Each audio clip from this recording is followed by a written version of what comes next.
Welcome to the Deep Dive. Today we're getting into something really foundational for, well, anyone handling information security, ISO EC 27001 standard. That's right. Think of it as the blueprint for building your organization's information security defenses. And it's not just for the big players, right? It's designed for pretty much any organization. Absolutely. Any size, any type. And today we're sort of putting on our instructor hats. We want to guide you through the very first parts, clauses 1 through 4 of the 2022 version. Okay, so the groundwork. Why focus just on these initial clauses? Because they are absolutely critical. They set the whole stage. You really can't grasp the rest of the standard without understanding these foundational bits first. They give you the why and the what before you get deep into the how. Got it. So our mission today is to unpack these first 4 clauses, make them clear, make them practical. Let's jump right in then. Clause 1, scope. Right. Okay, so the scope. What exactly are we defining here? What's the purpose? Clause 1 basically draws the map. It tells you what this specific document, ISO 27001, is all about. Its purpose is to lay out the requirements for setting up, implementing, maintaining, and importantly, continually improving an information security management system. An ISMS. Exactly, the ISMS. It's that whole framework for managing sensitive company information. Think of it like a continuous process, not a one-off project. So it's more than just installing some antivirus software. Oh, much more. It's a whole system. And Clause 1 also makes it clear that this includes requirements for assessing and treating information security risks. Okay, risk assessment. That sounds important. It is. And crucially, it needs to be tailored specifically to the organization's own needs and context. What's a huge risk for a bank might be, less critical for a small bakery. It depends. Right, makes sense. Context is key. So who is this standard actually aimed at? You said any organization. Yes, and Clause 1 really emphasizes that these requirements are generic. That's the word they use. They're intended to apply to everyone regardless of type, size, or what the organization actually does. Tech firm, hospital, local government, tiny startup. So highly adaptable then. Exactly. But how adaptable can you, pick and choose which bits you want to follow if you want to claim you're compliant? Say, we do most of ISO 27001. Good question. And a really important clarification right up front. Clause 1 is very explicit here. If you want to claim conformity to this standard, you must meet all the requirements in clauses 4 through 10. All of them. All of them. No exclusions allowed for those core operational clauses. You can't say you conform, but skip, say, the bit on internal audits. It's an integrated system. Okay, so it's a full commitment if you're going for conformity. Good to know. That really underlines it's a comprehensive framework. Definitely. All right, let's do Clause 2. Normative references. This sounds a bit technical, legalistic. It can sound that way, yeah. But think of it like this. These are the essential companion documents. Clause 2 lists other documents that ISO 27301 refers to in such a way that parts of those documents actually become mandatory requirements within 27301. So they're not just further reading, they're actually part of the rule. Exactly. If 27001 points to another standard for, say, a specific definition or process, then that definition or process becomes a requirement of 27001. You can't ignore them. Okay. Is there one main document we should really know about from Clause 2? Yes. The absolute key one is ISO IEC 27000. Its full title is Information Technology Security Techniques, Information Security Management Systems, Overview and Vocabulary. 27,000. Got it. Why is that one so central? Because it provides the official dictionary, basically. All the key terms and definitions used throughout ISO 27001 are defined in ISO 27000. To properly understand and implement 27001, you absolutely need to be using the same language, the same definitions. Right. Otherwise, different people might interpret the requirements differently. Common vocabulary is essential. Precisely. It avoids ambiguity. The outline also mentioned dated versus undated references. What's that about? Yes. That's about version control, essentially. If 27001 references a dated standard, like ISO AE 27000.2018, then only that specific 2018 version applies. Okay, frozen in time. Right. But if the reference is undated, just ISO IS 27000, it means you should refer to the latest edition available, including any amendments or updates. So you need to stay current with undated references. Okay, good distinction. Keep an eye on those undated ones. Which leads us nicely into Clause 3, terms and definitions. Sounds like it follows directly from 27,000. It does, exactly. Clause 3 is very short and sweet. It just formally states that for the purposes of this document, 27,001, the terms and definitions given in ISO IS 27,000 apply. So it just points straight back to that vocabulary standard we just discussed. Yep. It reinforces how fundamental that shared vocabulary is. You need ISO 27,000 to properly speak the language of ISO 27,001. And for people wanting to look these terms up, there are online resources. Yes, definitely. The ISO and IEC make their terminology available online, which is super helpful. There's the ISO online browsing platform that's at iso.org/OBP. iso.org/OBP. Okay. And the IEC Electropedia, which you can find at electropedia.org. Electropedia.org. Great.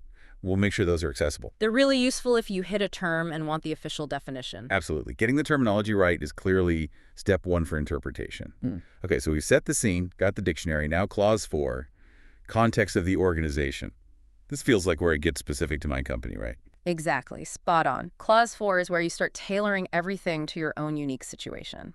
It's about understanding your organization's world, both inside and out, as it relates to information security. Taking stock of the situation. Precisely. You need to understand the environment before you can effectively protect information within it. So the first part is 4.1, understanding the organization and its context. What does that involve? It means the organization needs to figure out what external and internal issues are relevant to its overall purpose and, crucially, how those issues could affect the success of its ISMS. What's going on that could help or hinder your security goals? Okay, like what kind of issues?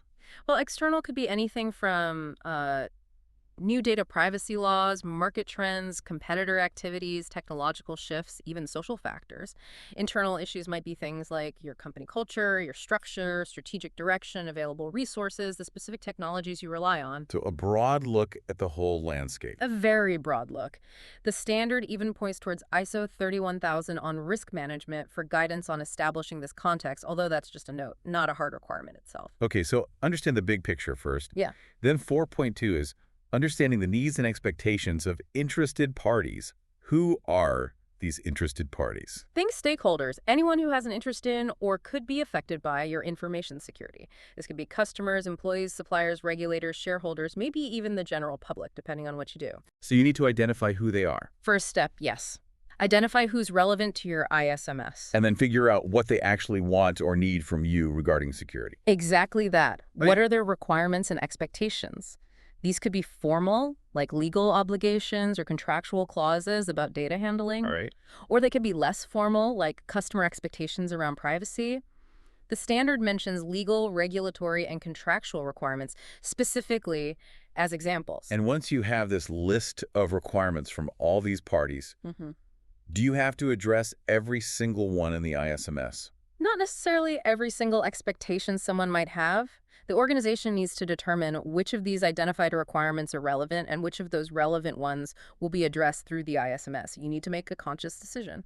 Okay, so identify stakeholders, understand their needs, and then decide which needs the ISMS will specifically tackle. That seems logical. It helps focus the effort. Which leads us to 4.3, determining the scope of the information security management system. This sounds like drawing the line on the map we mentioned earlier. That's a great analogy. It's exactly that. You need to define the boundaries and applicability of your ISMS. What parts of the organization are covered? Which locations? Which processes? Which information assets? Really specific. Very specific. And the standard says when you determine this scope, you must consider 3 things. Okay, what are they? First, those external and internal issues you figured out back in 4.1. Your scope needs to make sense in that context. Right. Second, the requirements of those interested parties from 4.2, specifically the ones you decided to address. The scope needs to cover those. Makes sense. And third, the interfaces and dependencies between activities your organization performs and those done by other organizations. Think about your key suppliers, cloud providers, outsourced IT. How do they connect?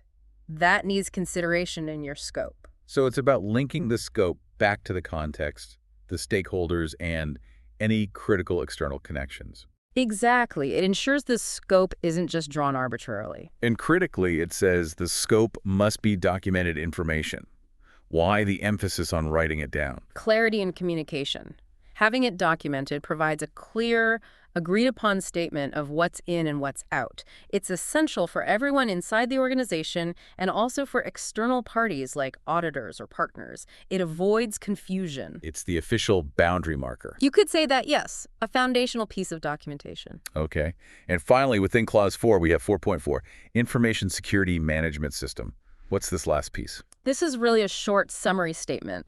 It essentially says the organization shall establish, implement, maintain, and continually improve an ISMS, including the necessary processes and how they interact, according to all the requirements of this international standard. IOIOEC 27001. So it ties it all together and points towards the rest of the standard. Precisely. It's the overarching mandate that pulls together the context work from 4.1, 4.2, and 4.3 and confirms the commitment to building and running the full ISMS as defined in the entire standard, from Clause 4 all the way to Clause 10. Wow. Okay, so Clauses 1 through 4 really are the essential setup. You've got the purpose and scope, the language, understanding your unique world, and then formally defining your ISMS boundaries. Absolutely. You can't really build the house without laying this foundation first. Understanding your context, who cares about your security, and what exactly you're trying to protect defined by the scope is paramount before you get into leadership, commitment, planning, operations, and so on. This has been incredibly helpful, really breaking down those often overlooked initial steps, understanding the scope, the references, the terms, and especially that deep dive into the organization's context. It's clearly not just paperwork. Not at all. It's strategic. It ensures the ISMS you build is actually relevant and effective for your specific organization and its goals. So thinking about everything we've just discussed, defining context, scope, getting the terms right. A question for our listeners to maybe ponder. Considering these initial steps, what are the first concrete actions your organization might take to begin truly thinking about its information security management system in this structured way? That's a great takeaway question. Maybe it involves starting those conversations about internal and external factors, or perhaps identifying those key interested parties. Even just familiarizing yourself with ISO 27000 terminology is a solid first step. Definitely food for thought. And perhaps a prompt to maybe look into ISO 27000 or even ISO 31000 for more detail. Well, please join us next time as we continue this deep dive, moving into the subsequent clauses of ISO 14001 and building on this foundation. Thanks for tuning in to the deep dive.